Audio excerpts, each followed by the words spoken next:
perfecto, nadie entiende el movimiento de sus alas. Es su mejor secreto. Profundamente. Además, últimamente siempre estoy en mi peor momento. Un viaje al centro de la salud mental. No te preocupes por mí.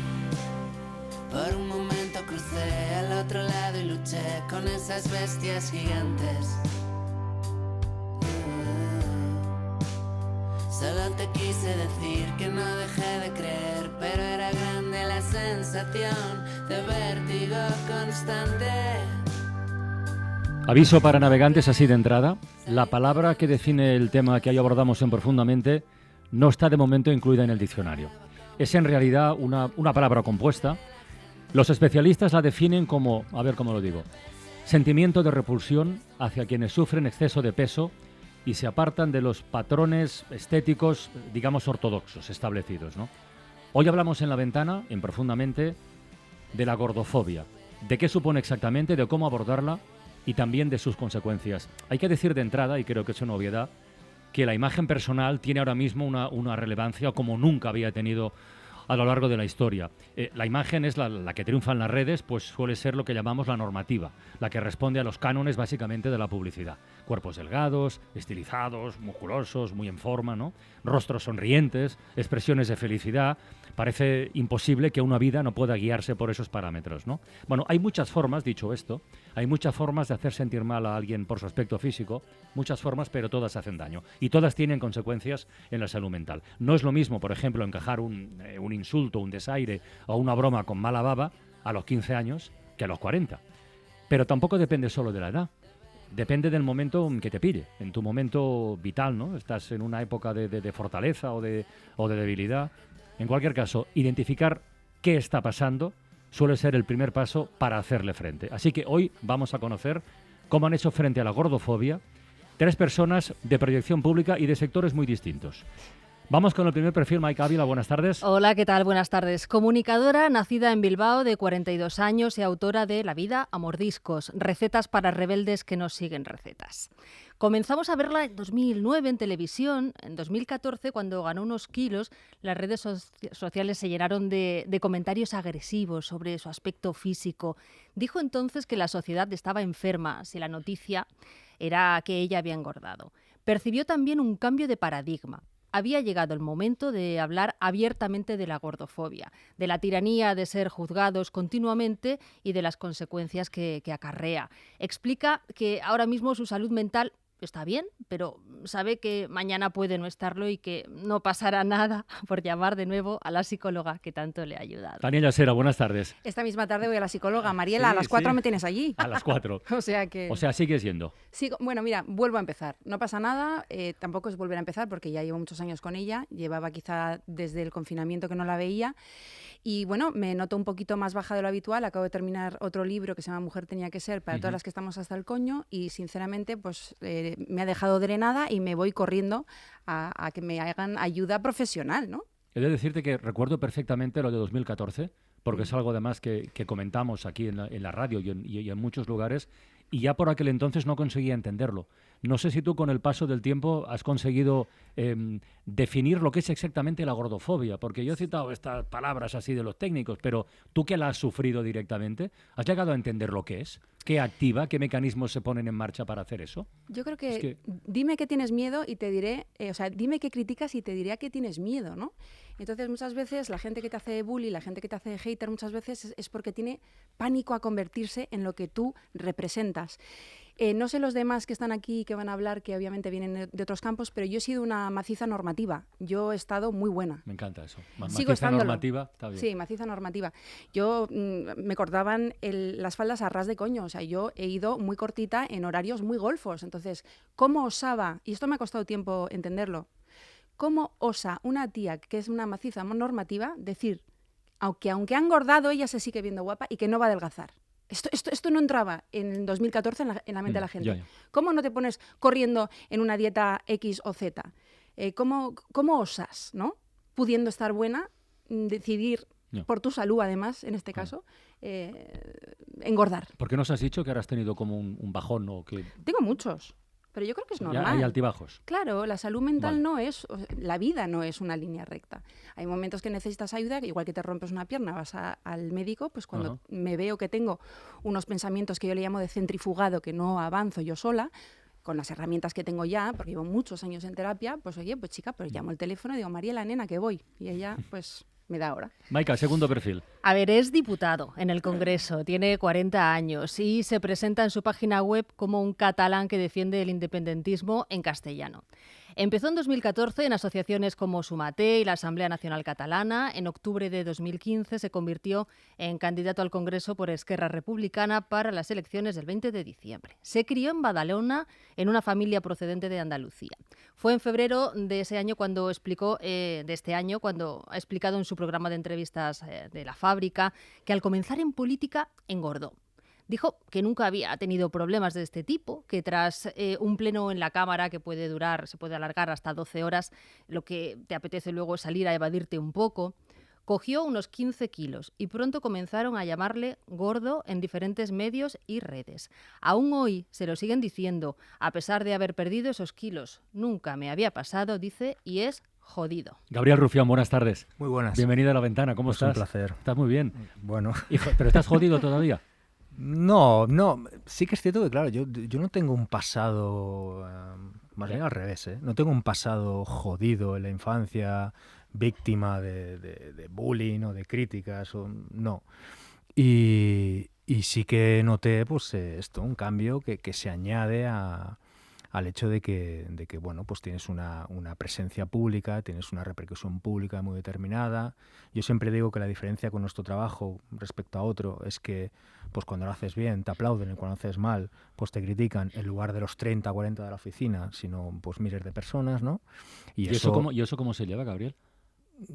Con cuidado. O sea, no, pues tienes que tener claro que no puedes ir a según qué sitios, que no puedes hacer según qué cosas y que tú, bueno, que estás expuesto y ya está. Yo he de confesarte, y me imagino que a muchos oyentes les estará ocurriendo ahora mismo, no tenía ni idea de que esto te había ocurrido. Sé que incluso, además, luego he estado buscando documentación, que incluso, digamos, en medios de comunicación tradicionales se han hecho artículos hablando de si el peso o el sobrepeso y esas cosas. Sí, La Vanguardia hubo un artículo, La pero Vanguardia, es un ejemplo, tampoco quiero, ya. porque La Vanguardia, evidentemente hay periodistas maravillosos, pero hubo un artículo que hacía un juego y directamente hablaba sobre mi Pero yo no sabía aspecto, nada de esto. mi peso. ¿Por qué decides en un momento dado compartirlo, ¿no? Quiero decir, mira, esto me ha hecho daño. No, primero porque soy consciente de que me hizo daño, que en el durante no era consciente. Yo recuerdo que yo pensaba, bueno, ya que me llaman gordo, pues voy a ser un gordo, ¿no? Y esto pues lo que te hacía era pedirte un menú aún más grasiento. Yo recuerdo que yo cenaba después del congreso y de comer al hotel o al hostal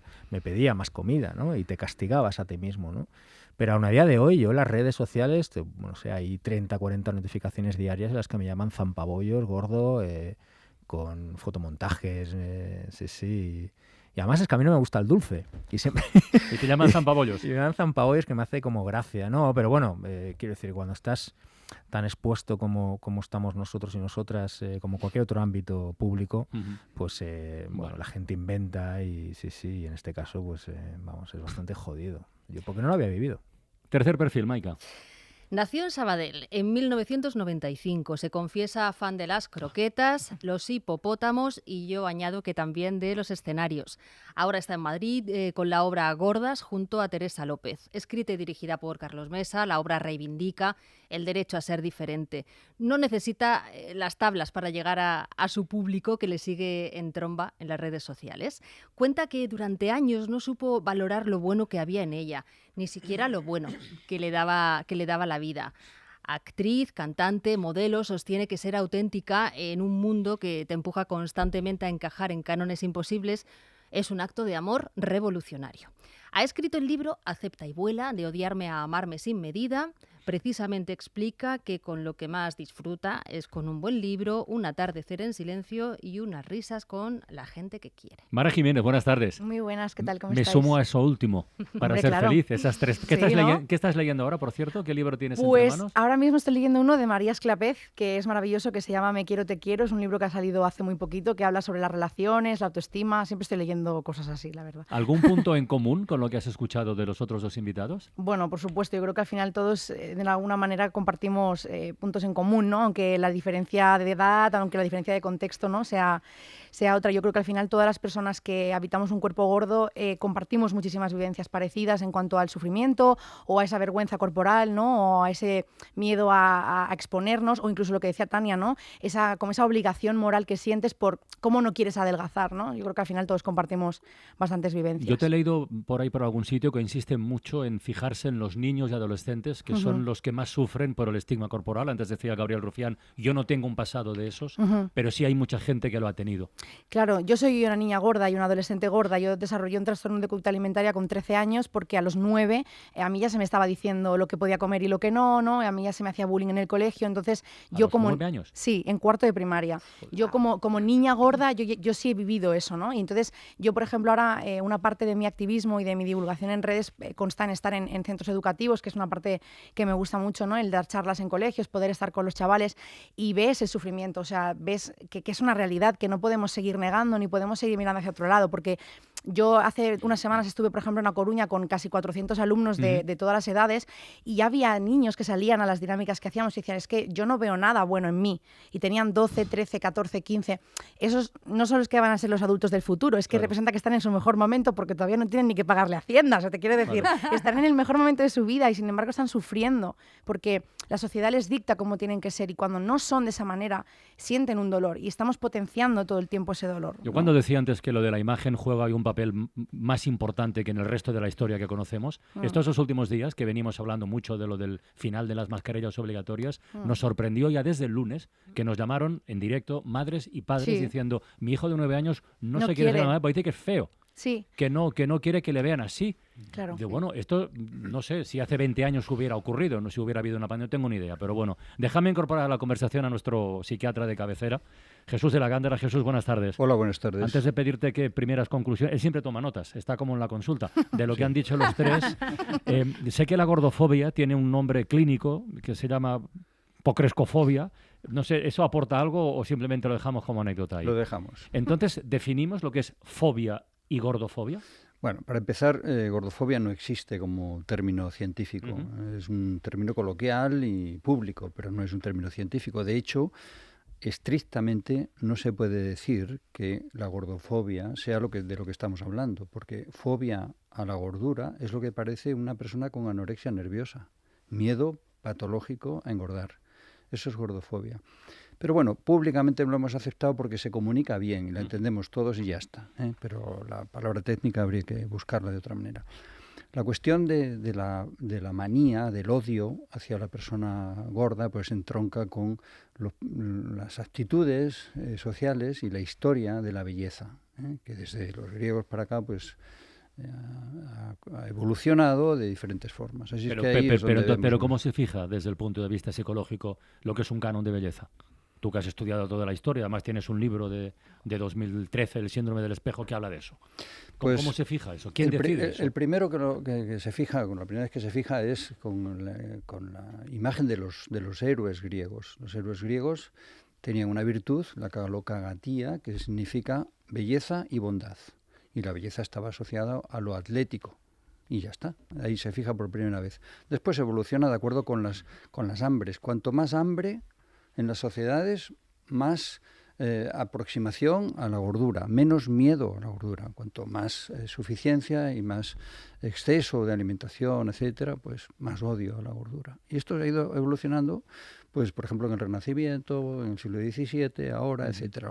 Hasta hace poco, cuando una cría decían qué hermoso, qué sí, hermosa, ¿no? Sí. Se sigue diciendo. De hecho, a los bebés sí se lo dicen, luego cuando nos hacemos mayores no. Claro. Cuando un bebé es gordito sí nos gusta. Qué gordito está, qué guapo está, ¿no? Entonces, yo recuerdo muchísimo cuando era pequeño en mi pueblo que decía la gente, las señoras cuando saludaban a otras, ¡ay! qué guapa estás, ¿cómo has engordado? ¿Cómo te estás poniendo? ¿no? Y Ahora era un es al criterio revés. de, claro, ahora es Claro, todo lo era contrario. un signo de Bueno, salud. y la gordofobia tiene sesgo de género clarísimo. Claro. Es decir, pero vamos, y eso lo sabéis vosotras, sobre todo, Bueno, ¿no? Sí, sí, cada vez claro. hay más hombres, Total. ¿eh? Sí, Cada pero el vez. estigma es lo malo. Lo malo del asunto es el estigma. Entonces, esa es la palabra clave y esa es la que hay que analizar en verdad, ¿no? En profundidad. ¿Por qué tenemos que desarrollar una cosa que es un estigma social contra personas por el hecho de ser o estar? Porque ser o estar, ¿no? Ya lo has comentado antes, Gabriel. Y existe, Yo perdona, me Gabriel, comporté como gordo. ¿Existe un perfil de la persona gordofóbica? Es decir, las personas que sienten odio, o manía, repulsión o miedo ante una persona con peso, con mucho peso. ¿Existe un perfil de eso concreto, Jesús? ¿O es Sí. transversal? Sí, pero yo creo que existe un perfil que tiene que ver con la propia incapacidad para asumir los propios errores, los propios defectos, etcétera. Recuerdo también una frase muy curiosa de Cicerón, decía, estamos obligados a odiar a aquellos a los que hemos ofendido. Curiosamente, primero ofendemos y luego odiamos. Ofendemos a otro porque nos vemos en él, porque nos reflejamos en él, porque no queremos saber, porque proyectamos Es que nuestros miedos. A mí me ha llegado a pasar que gente por la calle me ha llamado gordo y igual me sacaban 20 kilos. Exactamente. Entonces, bueno. Y me ha pasado, ¿eh? Así, claro. así me ha pasado Sí. a mí. Madre mía, si yo te No, contara. No sé qué, no sé cuánto, y además estás gordo. Y, bueno, Bueno, cabrón, pero es igual, ¿sabes? pero no quieres tú tampoco hacer reflejo Claro, de ese claro. odio que te están escupiendo. Total. Entonces, ¿qué voy a decirte? ¿Que tú también No, deberías no. lavarte el pelo? Pues no, me callo, porque por educación esas Total. cosas no se dicen, chica. Claro.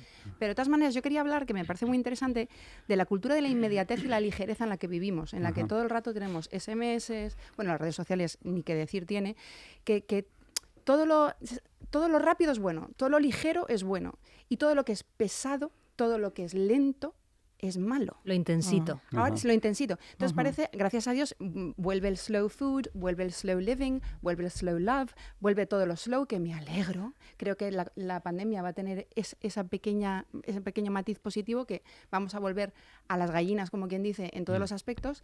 Y en parte creo que por eso se nos estigmatiza mucho a la gente que coge peso y que además dice, no me da la gana de adelgazar, estoy sana tal y como estoy, y sobre todo, lo más importante, tengo la mente sana, que eso es lo que lleva el volante del cuerpo. Claro. El Por problema favor. es que se cruzan tres conceptos a la vez, que son la belleza, el poder, que es la influencia social, y la salud. Cuando se han cruzado estos tres conceptos, entonces entramos en un trilema en vez de en un dilema, ¿no? Cuando hay un trilema, siempre una de las tres patas no encaja. Ya. Y ese es el problema que ha surgido a lo largo del siglo XX, sobre todo desde el prêt-à-porter, después de la Segunda Guerra Mundial, cuando se extiende el concepto de belleza para todos en el mundo, accesible a todo el mundo, y tiene que ver con un estilo que crearon Estée Lauder y Coco Chanel. Que ahora también está Entonces- pasando gracias a los filtros y las redes sociales. claro. Exactamente. Se ha democratizado la Sí. fama, se ha democratizado la influencia y se ha democratizado que todo el mundo se ponga filtros. Yo me paso el día diciendo cuando tengo filtros y cuando no, porque me gustaría que el gobierno, sinceramente, o alguien hiciera algo en cuanto a que, por favor, supiéramos cuándo una imagen está siendo manipulada. Ya hay otros países que de hecho obligan. Noruega, a- Francia, Sí, señora. Inglaterra. Sí, señora. Yo sí que quería hacer un apunte en el tema de la definición de la gordofobia, porque una de las definiciones de la palabra fobia es un odio o antipatía intensos hacia algo y a alguien. Por eso llamamos gordofobia o gordo-odio a lo que sucede, porque al final lo que nos encontramos es una sociedad o una persona, en este caso, si lo queremos individualizar, que muestra una antipatía. Por eso viene de ahí, ¿no? No es de la parte de esa definición del miedo irracional, que como bien decías, iría como una persona que tiene una enfermedad, como puede ser una anorexia nerviosa, y tiene ese miedo a engordar, pero ese miedo a engordar ya lo encontramos en la sociedad, porque si yo a una persona delgada le ofrezco la posibilidad de mañana amanecer con mi cuerpo, esa idea le aterraría. Y le aterraría porque al final sabemos lo que supone a nivel social estar gordo. Entonces, quería hacer ese matiz porque al final es importante, creo que viene de aquí, ¿no? De lo que estamos hablando, de esa antipatía que se muestra y de ese miedo que en el fondo todos tenemos a estar gordos porque nos lo han vendido como lo malo de la película. De En hecho, todo caso, la denominación normativa no importa. Lo que importa es que es útil para trascender Claro, socialmente y ya se acabó. Pero que tiene ese sentido, quería dejar. Y hoy en eso día es claro. una forma de hacer política. Hay un partido como Vox que dice directamente que la disidencia política no se ducha y no se arregla. Que ellos son la belleza, la bondad y la verdad. No, yo lo escucho cada día en el Congreso, ¿eh? Y de hecho la estética, ¿no? Que parecen cazadores todos, Sí. ¿no? ¿no? Caciques y tal, con el pecho lobos ellos y ellas, bueno, X. La cuestión es que es una forma también de hacer política y lo utilizan constantemente. Y sus medios de comunicación también. Por supuesto. Hemos dicho al comienzo que el diccionario no recoge, y tampoco el diccionario científico, el concepto gordofobia, pero todos sabemos de qué estamos hablando. Sí. Y como es una expresión, digamos, bastante de nuevo cuño, vamos a recurrir, como casi siempre, a la ficción, al cine, a la literatura, al teatro, para ver cómo ha ido surgiendo este concepto. Este tema de Meghan Trainor de 2015 defendía los cuerpos femeninos con curvas. Si hay que defender algo, pues mal empezamos. Lo que pasa además es que lo hacía desde la perspectiva masculina, con frases como: sí, mi mamá me dijo no te preocupes por tu talla, que a los chicos les gusta un poco más de trasero para agarrarse por la noche. Con defensas así, pues no son necesarios ni los ataques. Porque la gordofobia llega hasta donde se supone que se defiende el libre albedrío. Decidí tomar el control de mi vida y empezar un diario donde iba a contar la verdad sobre Bridget Jones. Toda la verdad. Y las intenciones de ese diario incluían objetivos muy claros. Propósito número 1. Echar siempre las bragas de la noche anterior en el cesto de la ropa sucia. Evidentemente, perder 10 kilos. No sabemos si el primer propósito lo logró, pero el segundo, adelgazar, desde luego que sí. Cada día apuntaba en su diario los kilos que pesaba, las copas tomadas, los cigarrillos fumados o las calorías ingeridas. Ya en la última peli de la saga, en 2016, estaba hecha una sílfide.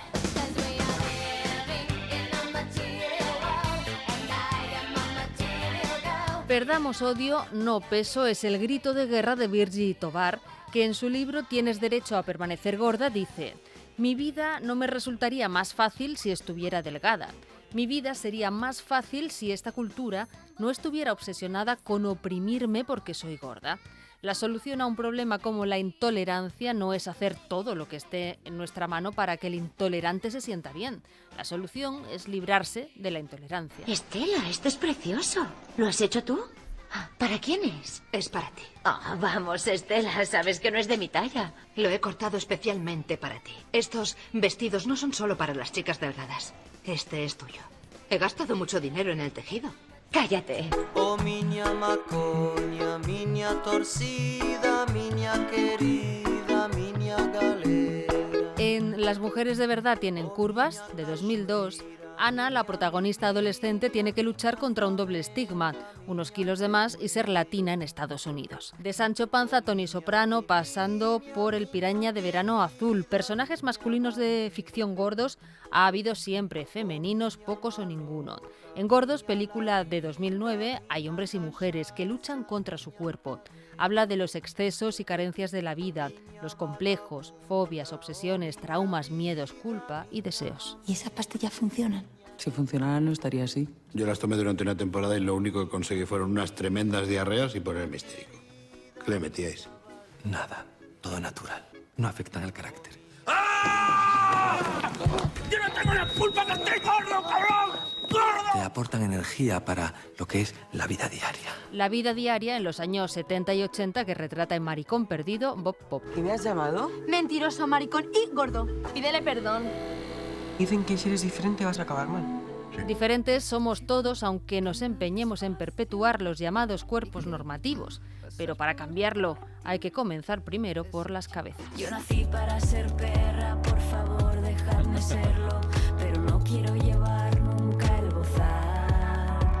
Que si tengo la cabeza en otro lado... ¿Os habéis todas las canciones? Absolutamente todas. Todas las letras. Sobre todo Tania. Es que Rigoberta, todo lo que ha vamos. sonado. Sobre todo Tania. Estuvo aquí hace muy Reina de poquito. España. Estuvo aquí hace muy poquito. Qué curioso, decía, ¿cómo era? Mentiroso, no sé qué, pausa y maricón. En la serie de Bob Pop, que es gordo. y gordo. Perdón. Y gordo, lo último, ¿no? Como una cosa, digamos, lo otro pasa Sí. por insulto, Es como- normativo también, y encima lo de, Sí, encima la lo de gordo. coletilla. Encima lo de Es un extra con queso lo de Habéis gordo. comentado las dos que en algún momento de la vida vais o seguís haciendo terapia. ¿Tú, Gabriel, hiciste alguna vez por esto? No, pero quiero hacer. Y siempre tengo alguna excusa, porque son excusas del tiempo, no sé qué. Y creo muy necesario que todo el mundo la haga, pero evidentemente cualquiera que tenga una cámara enfrente en su trabajo, creo que aún más. Y que se me entienda, creo que todo el mundo, pero creo que aquellos que en un momento dado y aquellas que en un momento dado pues tienen una cámara y un juicio público constante, que lo hagan. Porque si no, es que yo en mi caso, o sea, yo respeto evidentemente y debe ser así, pues que la gente engorde, adelgace como quiera, pero en mi caso era pura ansiedad, ¿no? Y entonces el hecho de que la gente me lo dijera me generaba aún más, ¿no? No era un bucle y era una utilización, Sí. en mi caso, pues política también, incluso Sí. en discursos y tal, y mediática, ¿no? Y era una presión jodida. Sí, sí. Es que con esto que dices, y además lo voy a decir con todo el cariño del mundo, un gordo de referencia y con la cabeza muy bien amoblada, que es Ibai Llanos.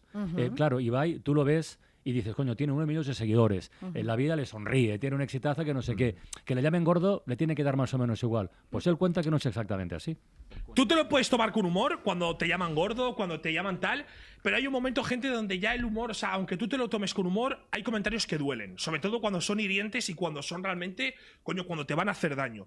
Y yo de verdad que ahora mismo estoy en una posición donde, claro, a mí me llama todo el mundo gordo, pero yo, claro, me lo tomo con humor, la vida me va increíble y la verdad que soy muy atractivo. Entonces, nada, ahora en serio, o sea, es como que ya me da igual.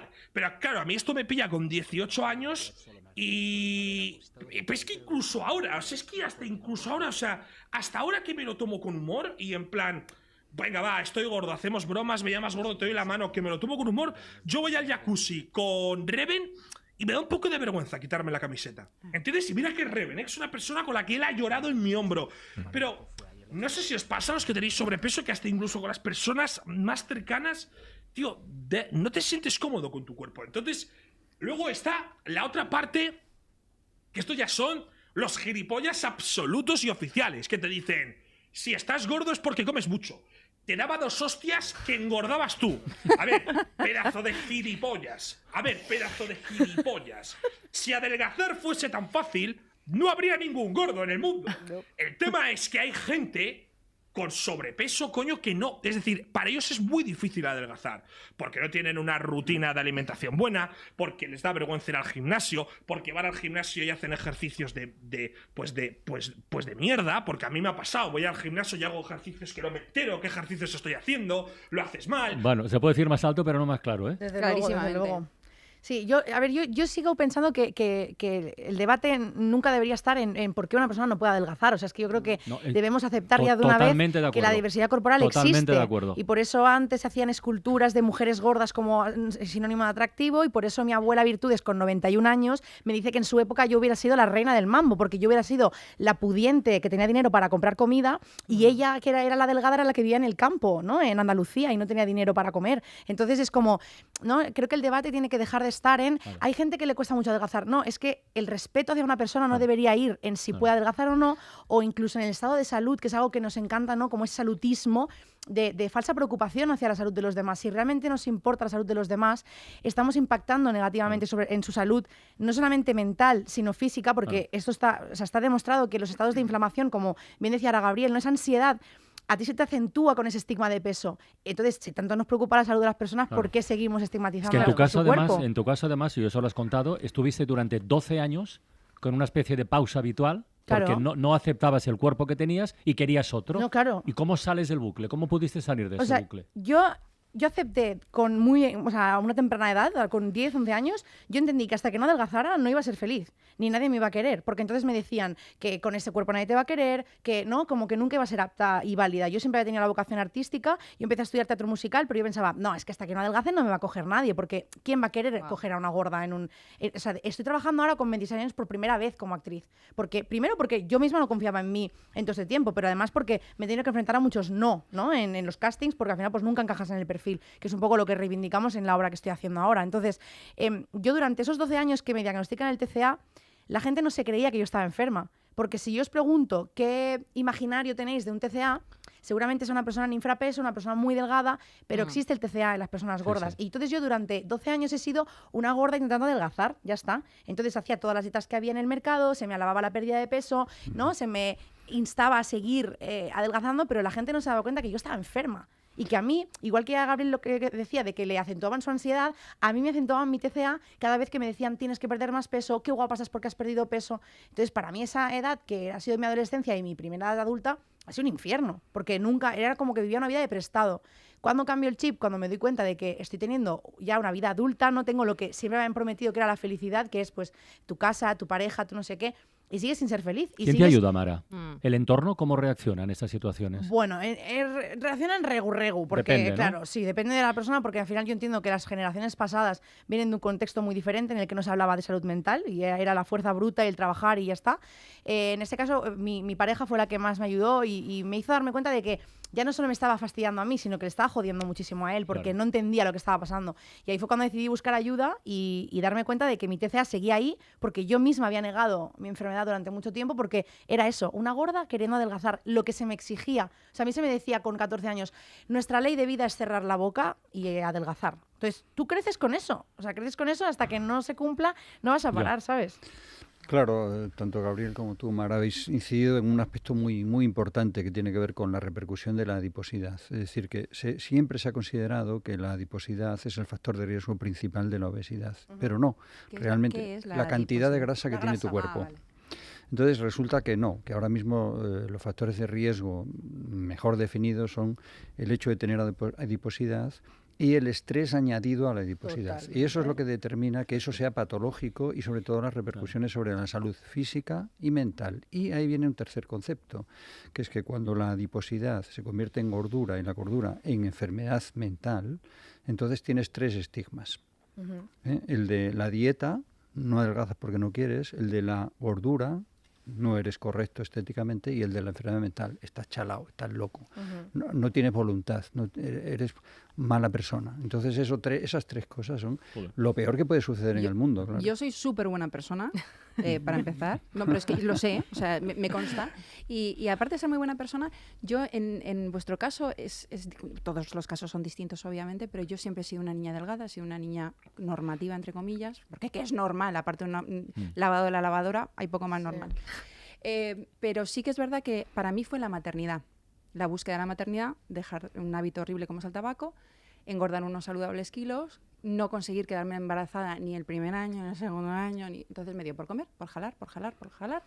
La nevera fue cómo matar esa ansiedad, y una vez me convertí en madre, claro, cogí tremendos kilos, y todo el mundo te dice además, tranquila, cuando le des la teta se te va a ir todo, se te va a chupar el niño, te da la gordura. Mentira, eso no pasa, ¿sabes? Eso no pasa.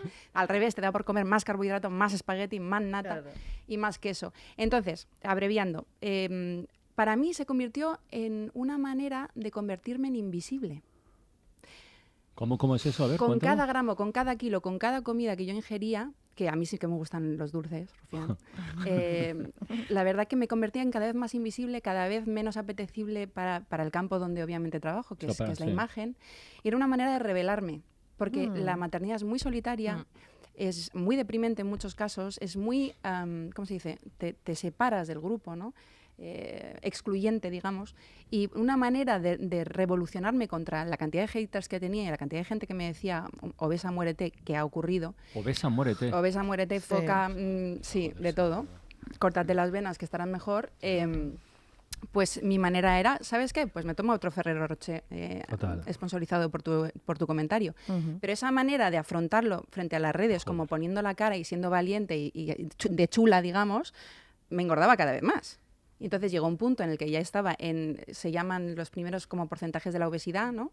Y entonces ahí me dijo el médico, oye, mira, es mejor que pongamos solución a esto. Y bueno, poco a poco, pero no te creas que yo jamás me he visto mal con más kilos. Al revés. Yo lo que creo es que antes era extremadamente delgada y ahora soy normal. Yo quería, porque lo que dice Tania, maternidad, al final el factor mujer, ¿no? Que siempre, que antes lo hemos comentado, yo llevo haciendo algo que yo creo que desgraciadamente cualquier mujer lleva haciendo toda su vida, ¿no? Yo llevo haciendo algo los últimos 3, 4, 5 años que no hacía, que era meter tripa.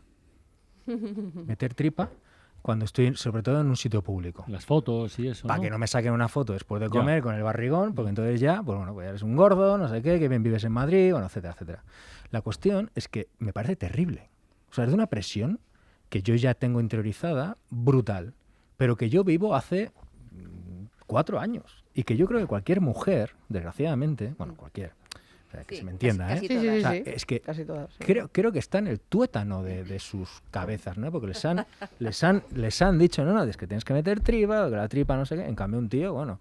Y yo que lo vivo hace relativamente poco, me parece terrible. Yo a veces estoy con amigos, después de comer y tal, digo, oye, mete la barriga porque este está sacando el móvil, porque ahí no sé quién, porque el camarero, no sé qué.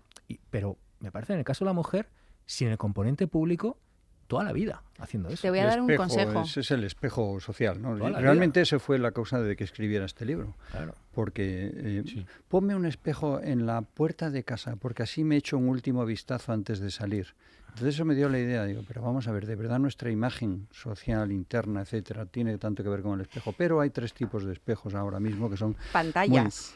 Los de cristal, que fíjate, en Roma no había, 1 tenían.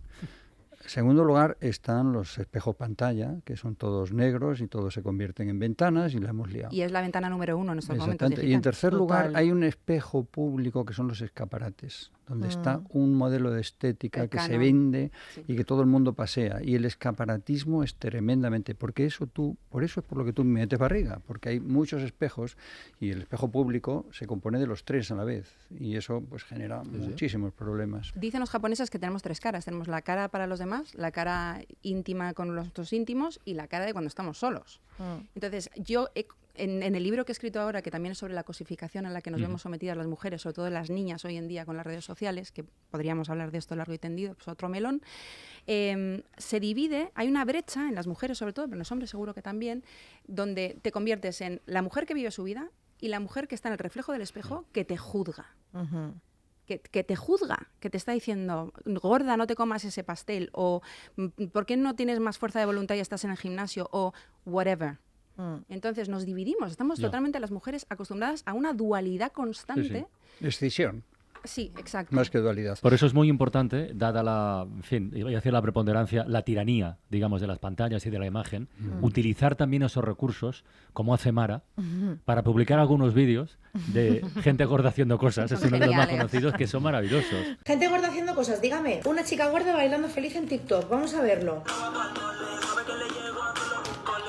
Nada, que no hay forma, que tengo el paso atravesado. Ah, que está haciendo apología de la obesidad, claro, como no había caído. A ver, dame un segundito que voy a mirar las preguntas frecuentes de nuestros opinólogos. Vale, mira, aquí tengo un hilo de Yahoo Respuestas que indica claramente que el problema no es que esa persona baile, sino tu idea preconcebida de que todas las personas con cuerpos no normativos tienen que sentirse permanentemente frustradas en la búsqueda de perder peso para ser felices. No, insultarlas en comentarios no ayuda. Si solo están bailando, Ramón, no creando un ejército. Tú tranquilo que puedes seguir con tu vida con total normalidad. Claro, es que todo el mundo debería poder sentirse a gusto en su cuerpo o como mínimo vivir tranquilo en él. No debería ser un privilegio esto. ¿Qué puedes hacer al respecto? Para empezar, podrías dejar de pensar que todo lo que hacen las personas gordas es para abolir la delgadez y atentar contra la salud, por ejemplo. Y luego yo buscaría formas para canalizar tu ira. Pues ya lo que te guste más, boxeo, pintura, ballet, lo que sea menos incordiar a la gente, ¿vale? Venga, gracias por ti, amada. ¿Qué reacciones has tenido con estos vídeos? A mí me encantan, porque yo los he ido a buscar, ¿no? Pero ¿qué prima más? ¿Qué ha primado más? A ver, yo desde ¿Gente que dice ole, mola, tal, o del otro? Sí, o sea, yo me siento muy afortunada porque yo tengo una comunidad de croquetillas, que es como la llamo croquetillas. yo. Mis croquetillas. Súmanos a la hermandad de la ¿Sí? croqueta. Súmanos.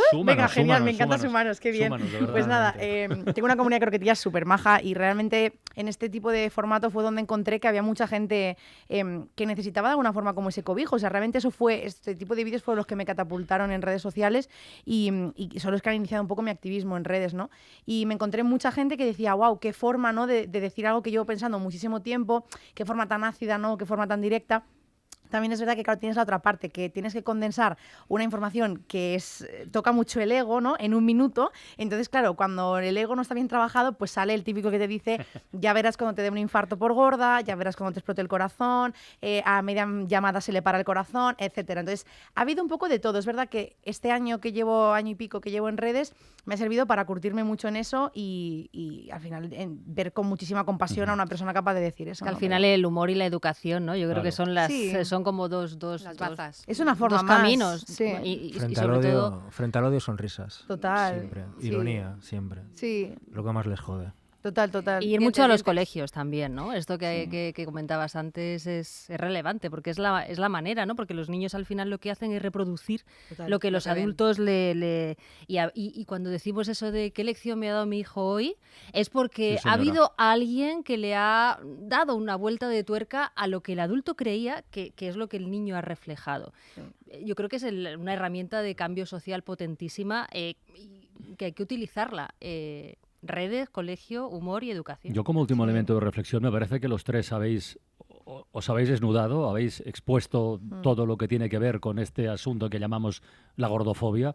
Yo lo que quiero es darle la palabra al psiquiatra en lo último para tratar de entender, porque no lo consigo, cómo hay personas, es que desde que ha dicho Tania lo de gorda muérete, o tú también acabas de decir reacciones, o sea, que una cosa es decir, pues mira, Ibai, habla con Piqué, o decir chorradas de estas, ¿no? O sea, pero llegar a ese punto de inquina que te lleve a ponerle por escrito a alguien que se muera, ¿qué rige en el cerebro de una persona así? Perdona, es que además sé que son unos cuantos. ¿Hay algo en esos cerebros? Hay algo, es el agua, el aire, hay algo, ¿no? De verdad, de verdad. Me lo ha puesto a huevo, no rige. El problema es que no rige. Claro, o sea.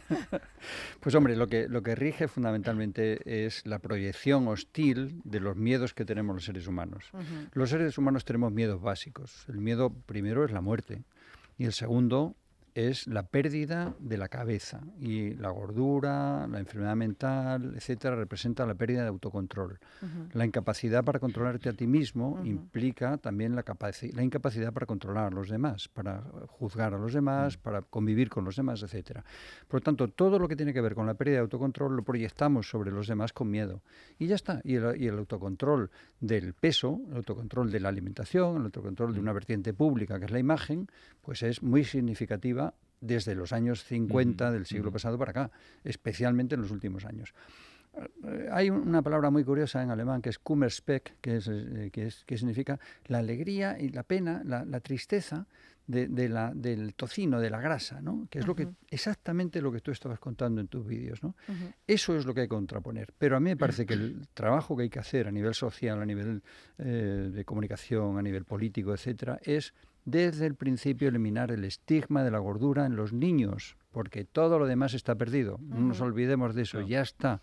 Como no eliminemos eso, ahí hay que trabajar y trabajar y trabajar. Hay que eliminar todo lo que son estigmas.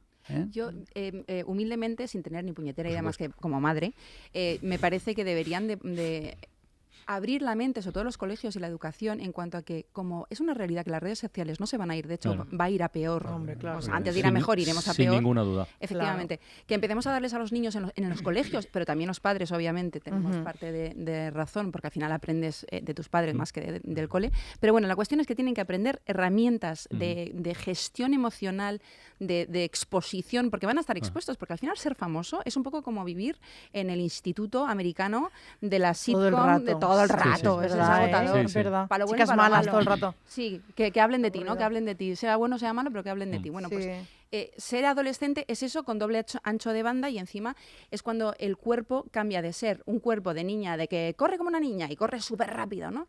Y cuando ya pasas la adolescencia es corre como una niña. ¡Ay, tía, qué fuerte! Ya. O sea, pero ahí la dificultad cambia. Claro, ahí la dificultad es que Internet es como estar en la calle. Entonces, tardamos más en dejar a nuestro hijo que vaya al supermercado solo y tardamos menos en dejarle navegar libremente. Yo os voy a hacer un regalo, porque habéis sido muy generosos, viniendo aquí a la ventana a asomaros a contar una parte tan importante y a veces dolorosa de vuestra vida. Ya que hemos terminado intentando entender por qué las personas gilipollas se dedican a insultar, a amenazar y a desear lo peor. Me encanta decir gilipollas. No, es que es así, es así. Yo lo hago a menudo. Os voy a regalar... Imbécil. Os voy a regalar un poema. Un poema que estrenamos hace poco de Benjamín Prado. Lo estrenamos aquí en la ventana y se titula, se me ha acordado mientras hablamos, se titula precisamente Haters y dice así.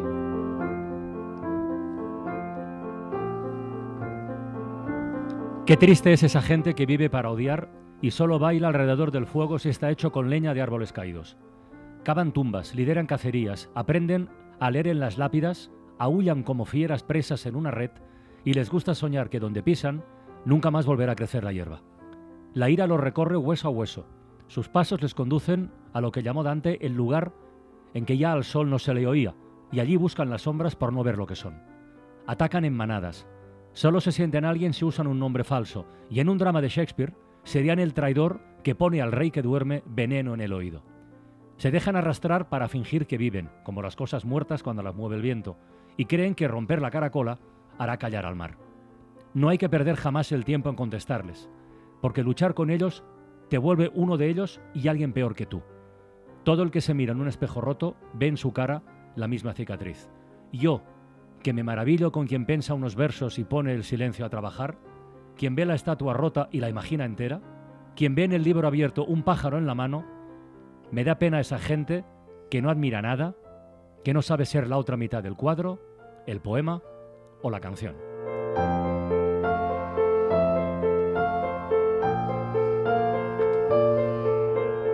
Es bonito, no es bonito esto. Es muy bonito. Maravilloso. Quiero una copia, por favor. Os la daré, os la daré. Tania Yasera, Gabriel Rufián, Mara Jiménez, muchísimas gracias. A de vosotros. verdad, de A vosotros corazón. siempre. Jesús, Siempre. hasta la próxima profundamente. Aquí Cuídate nos vemos. mucho, amigo. Igualmente.